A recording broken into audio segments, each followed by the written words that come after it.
नमस्कार, मी विशाल परदेशी. महाराष्ट्र अनलिमिटेड या बुलेटिनमध्ये आपलं सगळ्यांचं स्वागत. सुरुवात करूयात आत्ता क्षणाच्या ब्रेकिंग न्यूजने.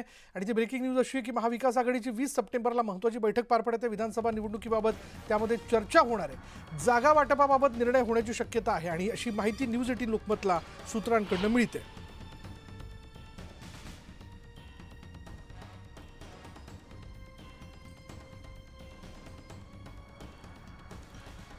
महाविकास आघाडीची 20 सप्टेंबरला महत्त्वाची बैठक पार पडते. विधानसभा निवडणुकीबाबत या बैठकीत चर्चा केली जाईल. जसं की यापूर्वी जर आपण पाहिलं तर महाविकास आघाडीचं 150 जागांवरती एकमत झाल्याचं खुद्द विजय वडेट्टीवार यांनी म्हटलेलं होतं. महाराष्ट्रातील एकूण राजकीय परिस्थितीवर काही चर्चा होती, काही त्यांना माहिती द्यायची होती. त्यामुळे आज भेटी झाल्या आणि आत्ताच्या एकूण परिस्थितीमध्ये महाराष्ट्रामध्ये आघाडीच्या संदर्भात काही चर्चा आमच्या हायकमांडबरोबर आज केली.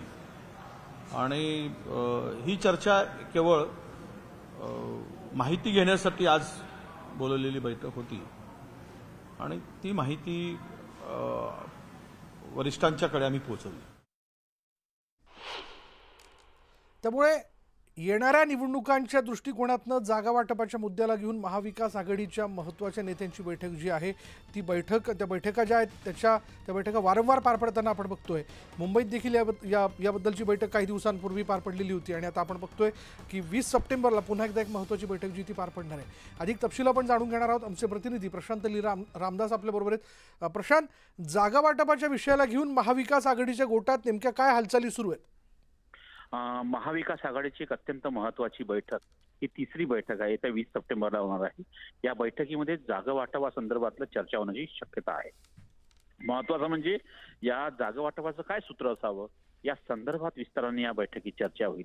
आतापर्यंत ज्या 2 बैठका झाल्या त्यामध्ये 2019च्या निवडणुकीत महाविकास आघाडीच्या घटक जिंकलेल्या जागांच्या संबंधित ज्या जागा दिल्या जाणार आहेत त्याच्या आधारावरती जर बघितलं तर शिवसेना 56 आहेत, राष्ट्रवादी काँग्रेस 54 आहेत आणि काँग्रेस 44 जागा आहे. अशी साधारणतः जर बघितलं आपण तर या संपूर्ण 154 जागांसंदर्भात चर्चा झालेली आहे. 154 जागांचा तिढा सुटल्यानंतर साधारणतः अजून 134 जागांसंदर्भात अजून चर्चा होणं बाकी आहे आणि या संदर्भात विस्ताराने या बैठकीत चर्चा होईल अशा प्रकारची माहिती सूत्रांनी दिलेली आहे. धन्यवाद प्रशांत या सगळ्या माहितीबद्दल.